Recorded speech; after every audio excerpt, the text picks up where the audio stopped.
Good morning once again, Your Honor. Morning. Appearing for the accused person. Your Honor, Article 49(1)(h) of the Constitution talks about the right to admission of bail. And further Article 52(a) also talks about innocence of the accused person until proven otherwise or contrary is proven. And Your Honor, these rights don't just disappear because power is uncomfortable. We have a tendency, Your Honor, that we've been dealing with for so many days now, years, Your Honor, that Article 37 of the Constitution on a right to peaceably protest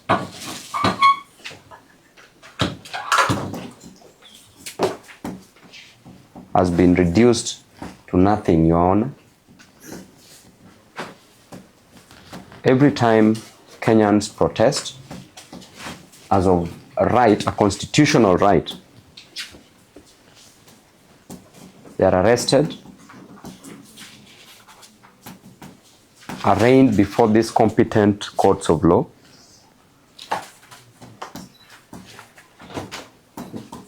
and charged with obstruction, Your Honor.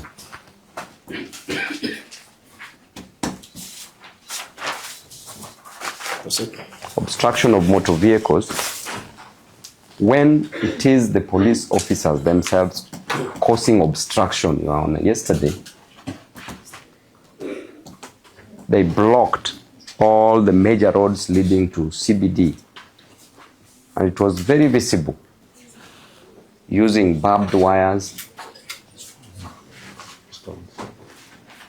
and even stones, Your Honor.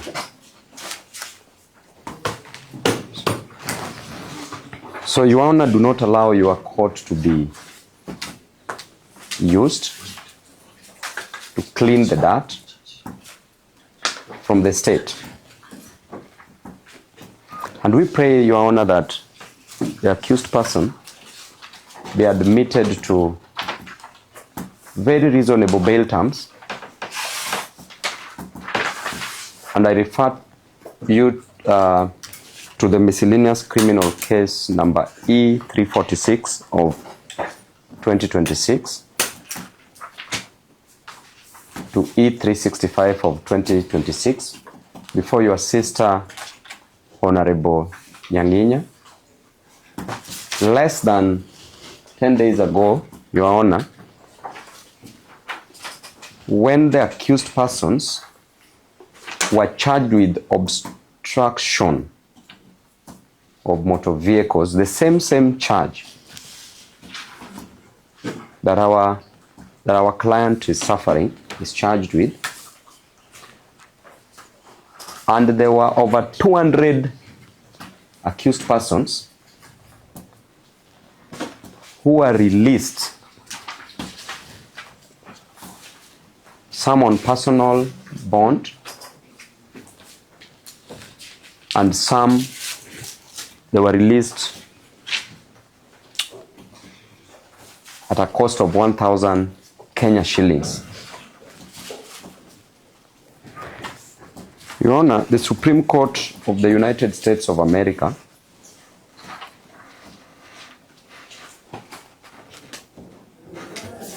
in Bearden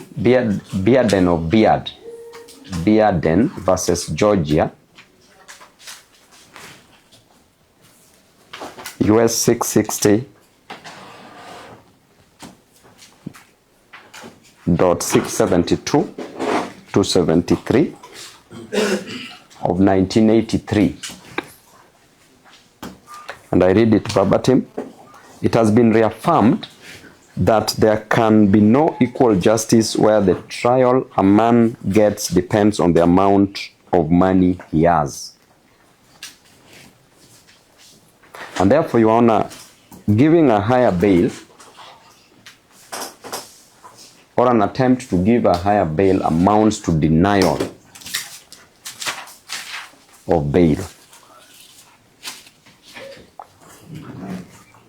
And bond and bail policy of this court, Your Honor, of the court stipulates that bail should be issued in a manner that it does not punish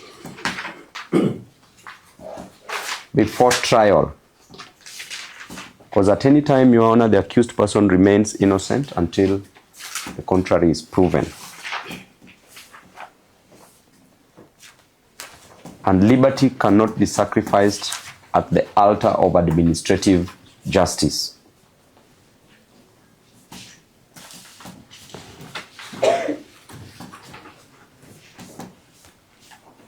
After all this, Your Honor, we will ask ourselves a very simple question.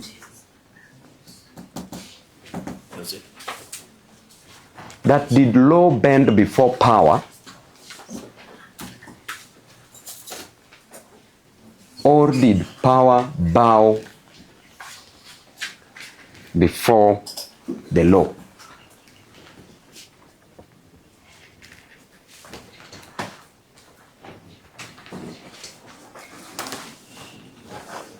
Lastly, Your Honor, Section 4 of the DPP Act, the guiding principles,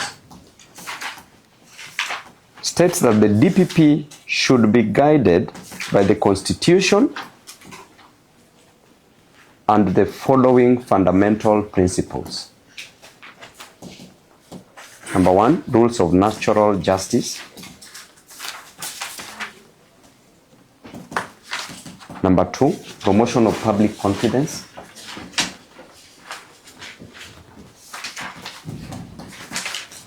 And number 3, to serve the cause of justice and prevent abuse of the legal process. Your Honor, the charge before you, when innocent Kenyans express their grievances in the streets as a way of peaceably protesting